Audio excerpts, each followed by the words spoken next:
Hello, this is Vivica Williams, and you're watching Head to Head. The European Union recently blacklisted 9 people involved in the fake elections in eastern Ukraine, but it signaled that possibly no further punitive measures against Moscow would be carried out over Russia's attack on Ukrainian naval vessels. Despite Kyiv's call for more Western sanctions against Moscow, the EU foreign ministers announced they would instead look more at offering assistance to Ukraine. To talk more about this and possible changes to these ideas, we are joined in the studio by Ivan Yusk, head consultant at the National Institute for Strategic Studies.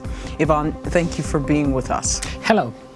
So we know recently that the EU has met with November 25th when Russia attacked the three ships near the Kerch Strait. And we saw reactions from the international community. And at the time, not in the last week or so following this, the EU has given the indication that they're not going to really push forward on that. But I believe you're thinking there's some indications that this actually is not true. Yeah, so actually we all understand that starting from the beginning of the conflict, 2014, the countries of West, it means the United States of America, the European Union countries, all that countries decided to use mechanism of sanctions as the pressure on Russia. Why the sanction was used as this pressure? It's naturally because the share of Russia in the global economy is 1.8 or 2%, not more. That's why Russian economy is not so large, actually. That's why sometimes when we talk about Russia as a player at the same level as European Union or the United States of America, we should take into account the fact that the economy is too small. And the export of such country like Singapore, export of goods, is larger than export of Russia. That's why, of course, sanction was used. As for the last situation, the problem in Kerch Strait, that from the Ukrainian point of view, Crimea is Ukraine. From Russia, of course, they have their own idea about that. But this situation caused more serious problem than just conflict between Ukraine and Russia, right. Namely because this Russia step was oriented on showing to whole world that a Sea of Azov is their local sea. So they practically say that we control all the sea, it's our local waters. It's a very dangerous precedent in the world. Absolutely. Yes, let's imagine that, for example, Panama in one day said that, guys, Panama channel is our own channel, there will be no any ships in this channel. It will be extremely big loss for whole global trade. Right. And appearance of such a precedent as a precedent of demonstrating to the whole world that we decided to control all sea really can cause a lot of problems in future. Because some experts in Ukraine, and not only in Ukraine, now try to say that, okay, now they show that Sea of Azov is their local sea. What will be next? Probably they try to show the Turkey that Black Sea is their own. Right, sea. and this is something we see as a precedence that should be and should have been learned by now, where Russia tries a situation, sees if it passes or the international community allows it, and then sets that as a standard operating procedure. We see that in the invasion in Georgia, in the use of keeping troops in Moldova. We see this in a lot of cases. So this is definitely a very big issue with setting this precedence. So what are you seeing now with a change in how the EU is considering, EU and NATO is considering this incident? So, of course, the problem of all these 5 probably years of sanctions demonstrate that the sanctions didn't give the expected result probably as of 2014. But let's be frank, not all European countries was ready for those sanctions, actually. Immediately, even in the year 2014, Prime Minister of Hungary, Mr. Orban, made a statement that all those sanctions shoot on leg. Actually, and that's demonstration the view of some part of the EU, which was against those sanctions, as we see from today's statement of Mogherini, head of Foreign Committee of European Commission, that Europe tried to find how to cooperate with Iran, taking into account the US sanctions, because we are not support the sanctions. The same situation was inside the European Union, when not all countries supported the idea about sanctions, because all of them want to have a business with Russia. Absolutely. And when it comes also to the main issue, which we can't even call it the elephant in the room, gas. And of course, the natural gas, because European Union really has a serious dependence from Russian natural gas.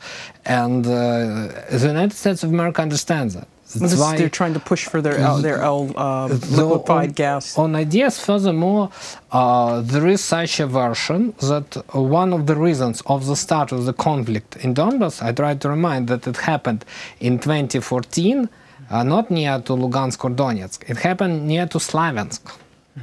Slaviansk, it's a Ukrainian city now controlled by Ukrainian forces, but in the year of 2011, 12, and 2013, it was a city that's situated not far away from a big field for shale gas.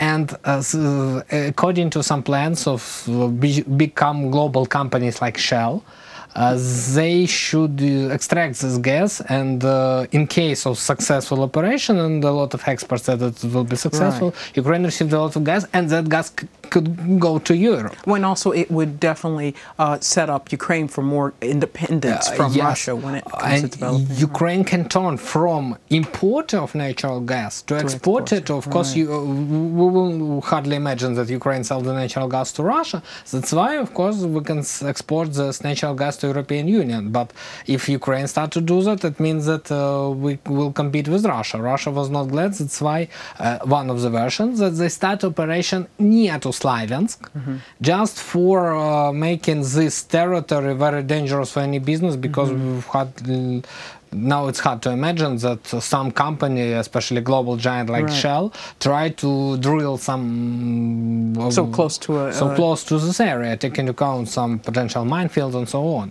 So let's come back to the issue going on now and with the European Union. And you were saying that there's a possibility, seeing that the EU and NATO was going to treat this offense by Russia differently than they have these others. So we'll see, because the problem of those sanctions policies that a lot of experts express in the European Union, that it's really due to non-readiness of European Union to go to serious wide-range sanctions, led to their lack of efficiency. That's why probably it will be an attempt to increase something new. Now a lot of talks about SWIFT. Actually. Right, cutting them off from the SWIFT system. I've even heard that there's discussion where Russia is telling businesses to prepare for this possibility. Russia tried to prepare, but let's be frank, SWIFT is a global system of exchanging information between banks. Russia can theoretically substitute it, but it means that Russian banks will lose connection with global banking system. Russia afraid of that. Just one example, that at the Crimea, at the occupied by Russia territory, after its annexation, main Russian bank, Sberbank, has no affiliates at all. Just because I understand that in case of having affiliate in Crimea, they start to violate sanctions that imposed due to aggression. And for them, it's more important not to violate the sanctions and to be in one global banking system. Because in case of creating their own SWIFT, theoretically they could do that. But it means that Russia could turn in the financial global market into second Northern Korea. Well, and also they would be more isolated. This would be probably forced upon those in the customs customs agreement, right? These former Soviet countries. Yeah, so of course more isolation, being preserving contacts only with really countries with whom they preserve this relationship, but even the closest for Russia countries, as they think at least. I mean, Kazakhstan and Belarus, this period of war demonstrated that they're not ready to copy Russian sanctions. That's why when Russia imposed a lot of sanctions versus, for example, European Union products, those products start to export to Belarus, and from Belarus are exported to European Union. Right. That's why there's workarounds. Yes, it's a mechanism how to cooperate with the sanctions. So if we look at, you're saying then some changes in how sanctions are because of this incident. You're seeing some dramatic decisions to change how they target sanctions, to make them more targeted. So we're looking at the banking system in Russia. And what other, well, I would imagine also in energy sector. Is that a step that the EU is willing to take to have some more sanctions against Russian energy? So, of course, energy sector more important for Europe and cooperation in energy sectors. That's why I'm not expecting those, I mean, sanctions in the energy sector at least in nearest period. The other question is that the United States of America do their best to organize the export of their gas to European Union. And when those dependents of Europe from Russian gas will be decreased. A good example, Lithuania, actually. In the year of 2013 or 14, practically 100% of whole gas imported by Lithuania was of Russian origin, so Russia exported. As of now, the share of Russia is 30% or so, just because Norway is substituted, and as I understand, the United States of America so organized first through Poland deals.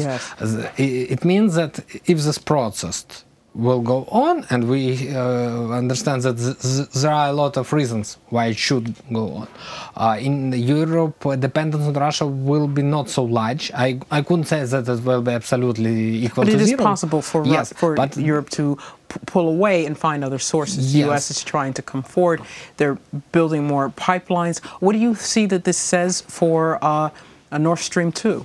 So, about Nord Stream 2, we should take into account the law adopted in the United States of America, where in Article 239, as I remember, they wrote their statement, probably, that the Northern Stream is out of the law. It should be banned, actually. Right, it's resolution. It's resolution. So, actually, it's law. It means that any company that will or would help to build the Northern Stream 2 immediately violates the legislation of the United States of America.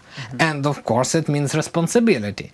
And now it's a question for those companies with whom you want to be. With Russia, with the, as I said before, 1.8% of the global GDP, or with the United States of America having 25% of the global GDP. So of course for any company, cooperation with the United States of America is more important, especially taking into account that the current global world, first of all, financial global world, has serious dependence on so-called offshores. And we know that those offshores largely controlled either by the United States of America or by the United Kingdom, that always was a closed ally to the United States of America. We even see now in this process of Brexit, we don't know whether this process will be successful or not, because I'm not sure that Brexit will be, actually. But it's a controversial question. Nevertheless, in this position, United States of America supports the UK, and there are a lot of calculations made by USA experts that all Russian money, for example, located in the offshores controlled by USA, it's approximately $3 trillion. If we are talking about UK control offshores, 1.5, so $4.5 trillion. So you foresee perhaps some targeting of individual business people or offshore assets as well as coming up? Yes, first of all, individuals. So I think that individuals and banking, but what I want to say is that energy sector, real energy sector sanctions will be only after serious decreasing on dependence. Yes, as of now, this dependence is not so large as it was 5 years ago, but it still exists. It still exists. But in several years, I'm more than sure that dependence of EU of Russia energy sector will be dramatically small. And after that, European Union will be ready for the sanctions because, first of all, they're thinking about their own interests. And when they understand that those sanctions didn't touch their interests, so that is not influence. Everything will be, because about influence of sanctions versus Russia and counter-sanctions of Russia versus European Union, there was a lot of calculation about large quantity of losing working places in the European Union. And for European politicians, it's important. And so we only have a few more minutes, but just in the sum up, yes. What do you think we should be looking for from these things we've discussed in the next month or in the very nearest time? So, first of all, on the 17th of December, it will be the meeting between Europe and Ukraine in the so-called Council of Association. I think that some statement will be made about preserving of sanctions at this meeting. For us, it's important because initially, when those policy of sanctions starts, some Russian politicians try to say that it exists only for a year or two, and after that, European Union understand that it's not in their favor. That's why there will be no sanctions at all. Now, 5 years after, we see that the sanctions still exist, and with all those talks, I mean, inside the European Union, that the sanctions should be eliminated, they preserve. So this is what we'll look forward to, yes, what's going to happen in that meeting on the 17th. Yes, okay. So what we actually needed to preserve those sanctions and possibly even increasing it, but the main target just to demonstrate to Russia that the sanctions will exist till Russia will not change its policy and will not return the situation as of it was as February 2014. And that will be the main pressure on them. Thank you so much for being with us today, Ivan. Thank you. Thank you. And that was Ivan Yus, Head Consultant at the National Institute for Strategic Studies. Thank you for joining UATV, and stay tuned for more.